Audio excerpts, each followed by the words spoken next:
Greetings. This is Atma Buddha. Today is March 25th, 2022. The title of today's podcast is episode 73. The drive to be better is holy because the best is divine. And we're just going to go directly into an ad lib. I did write some things, but it may not be entirely relevant to the topic at hand, so I want to just go ahead and just dive right into this. First of all, what does that mean? The drive to be better is holy because the best is divine. Well, the ultimate of everything is the one absolute truth. There is nothing better than that, and there is nothing beyond that. It pervades everything, and it is inescapable. It is the greatest source of intelligence. There's nothing more intelligent, and it is, in fact, the driving force behind all that exists. In fact, it's kind of hard to talk about because really it is indescribable. You cannot come close to expressing the magnificence of what that is about. But that brings to the other point, which is the drive to be better. That inner drive is a direct result because that spark of the ultimate is within you. And the closer you get to that, the more you naturally want to aspire towards excellence and to be the best that you can be. So this is the natural drive for humans as a whole, actually. And so the point here is that when you are out there trying to do the best that you can, you are doing something holy. Because there's nothing better than the best. And the best is the ultimate. And I just want to address something else too, because I believe the title of my next podcast, episode 74, is going to talk about Nirvikalpa Samadhi, or Samadhi. What is that? That is a state of consciousness whereby you are in a perpetual state of bliss and ecstasy, and you do not need to go into a meditative state in order to achieve that. In other words, you can be in this state while you are working, while you are talking, while you're on the internet, while you're watching a movie, while you're reading a book. There is nothing that can take you out of that state of bliss and ecstasy. And the fact is that I've been, just to refer to myself personally, now it marks about 2 years now that I've been in this Nirvikalpa Samadhi state, whereby it's an unshakable state of bliss. And I'm just realizing that that is the name for it. I was just digging on the internet because it's like, I want to put some words to what my experience is about. Because this is serious stuff, and I feel a weight of responsibility upon me to reach out and get the message out there. Because from what I can tell, doing some digging on the internet, there just doesn't seem to be a heck of a lot of us out there that are in a permanent state of enlightenment. And I'm not trying to say this to boast or to say that I'm better than anybody else, but we're going to talk about that in more detail on the next podcast. But but just realizing tonight, it's like, wow, Nirvikalpa Samadhi. There's nothing else that can describe where I'm at because it's literally unshakable. You know, I could be put into... I literally had people assaulting me and fighting me in the front of my house, And I was still in a blissful state all through that, which was interesting. But I'll take a moment now to just read what I was writing earlier, because someone had posted a comment about asking about lineage and about succession and chain of succession, because I know that in India, among other places, and including Tibet with the Dalai Lama, they hold that in order to attain states like Nirvikalpa Samadhi, you need to have the guidance of a guru, and you have to be under a set lineage and a set succession that had extended across generations. And I feel inspired to say that the successions have been broken. That what the scriptures of the ancient scriptures of Sanskrit held to be true in the past is no longer true anymore, because misunderstanding with Maya and Kali, if you go by the Hindu and yogic philosophy, there's just been an age of ignorance. But ironically, there's also been a burst of technology and communication. So, yeah, that's fun. But I wrote these words. It says, I disagree that those words are applicable today. The chain of succession was broken. In such a situation, definitely the absolute can intervene directly. The fact is that in any succession, there is always at least one who was the first. And whoever this first was not in a line of succession.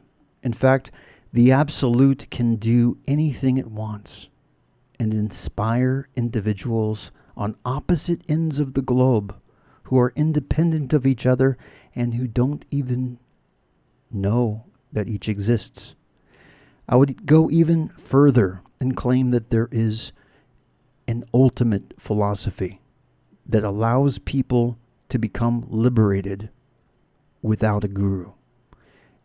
I don't regard any living guru as being able to open the crown chakra, otherwise known as the Sahasrara chakra, and another, otherwise known as the 1,000-petal lotus at the crown of the head. Even myself, I don't see myself even capable of opening the crown of another. This is something only the absolute can do. Teachers and masters can help guide and prepare students to be more receptive to this ultimate experience. But this ultimate experience is not the relationship between teacher and student, but between the absolute and the practitioner.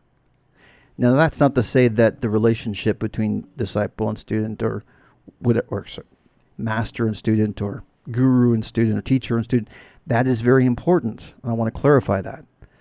But that relationship pales with the relationship that you can have directly with the absolute. Because obviously when the crown opens and you get into this state of Nirvikalpa Samadhi, when you are always in this continuous state of bliss, you're basically in ecstasy all the time, and nobody and nothing can interrupt that state.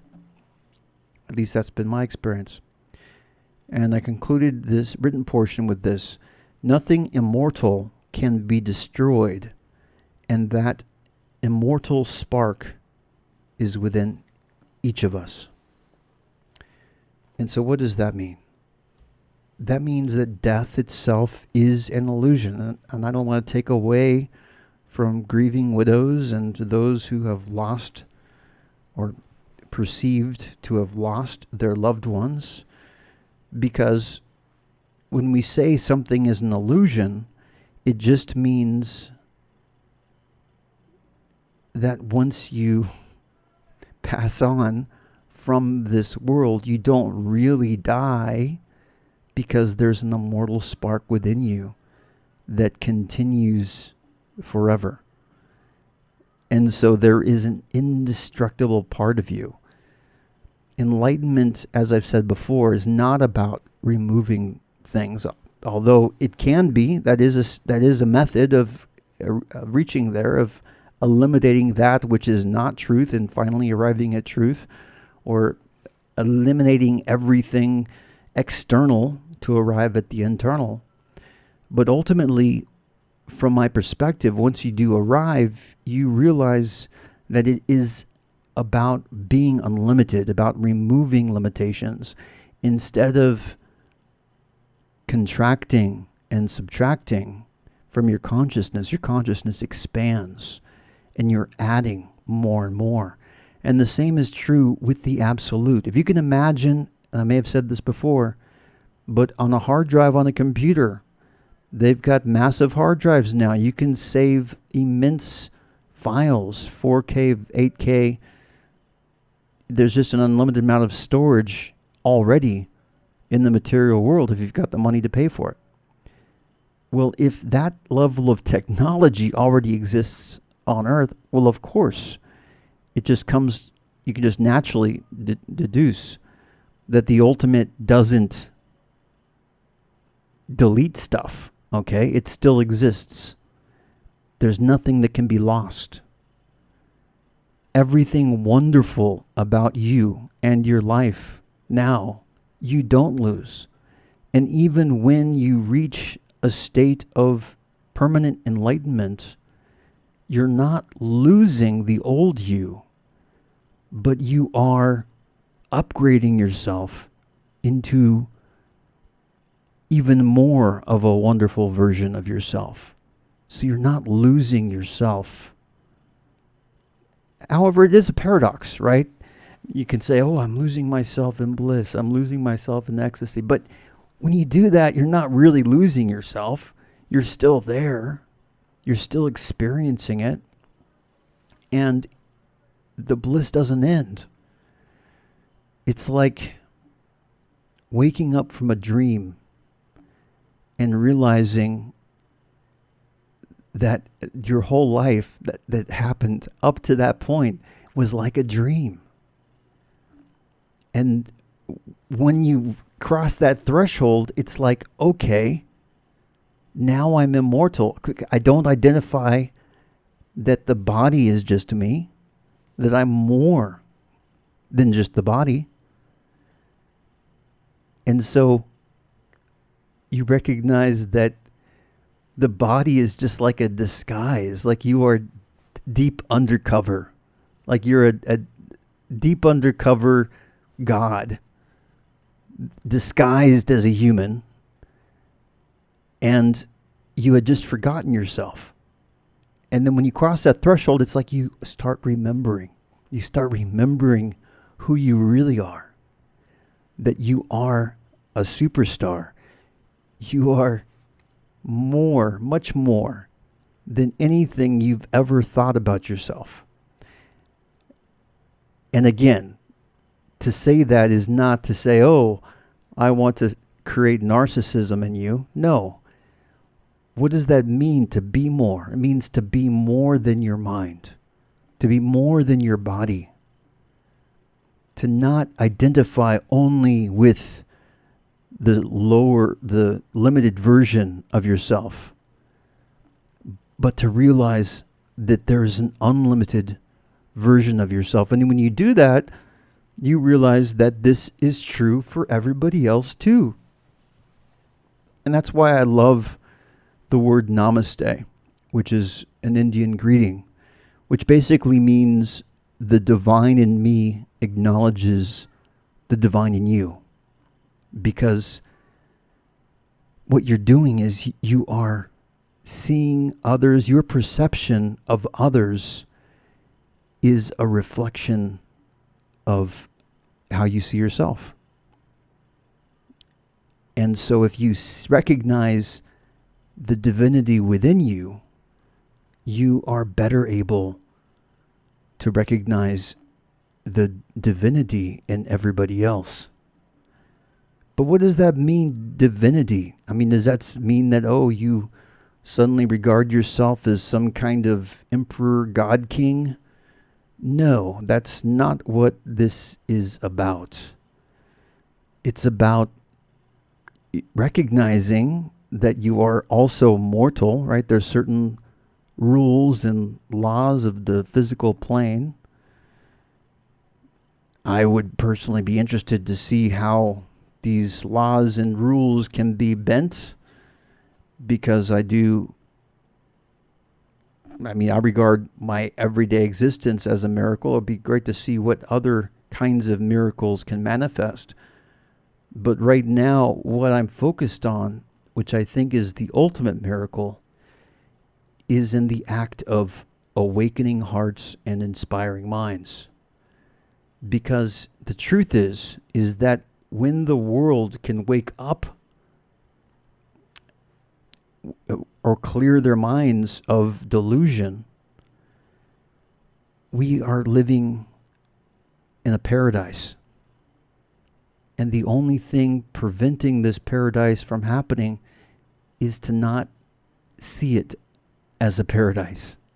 And the only way you can not see it as a paradise is if you don't see yourself through the lens of how wonderful and magnificent that you are. Because this spark of the ultimate, the absolute, it does exist in you. And the closer you get to your own heart, the more you can experience that for yourself.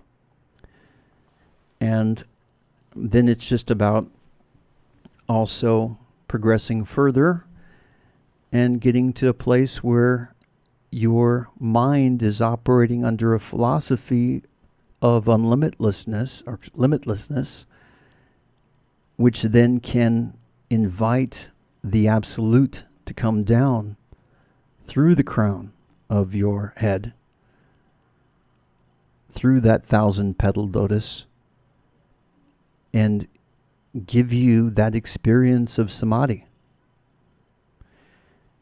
of being in bliss and realizing that there is no sensual pleasure on earth. There's no external amusement, whether it be the most amazing computer game or VR experience or movie. None of these things can give you this other great experience of samadhi. Why is that? Well, if you can imagine this, everything that you experience externally triggers certain neurons in your brain, certain endorphins, certain synaptic reflexes in your mind that provide you with different types of highs, whether it be adrenaline, whether it be some sort of excitement, or dopamine rush. And if the sensual can provoke this level of pleasure, however temporary it might be, the same sort of reaction in your mind can occur without these external stimuli. When you achieve that level of mastery in your mind, that's possible. Now, but to go beyond that, of course, the absolute, when that plugs in, it gives you the ultimate experience, which is beyond words, beyond description, and greater and more powerful than any chemical substance can provide you. Anyway, this is Atma Bodha, and again, you can reach me through divinity.com and through social media, and I am signing off. Until next time, have a fantastic day.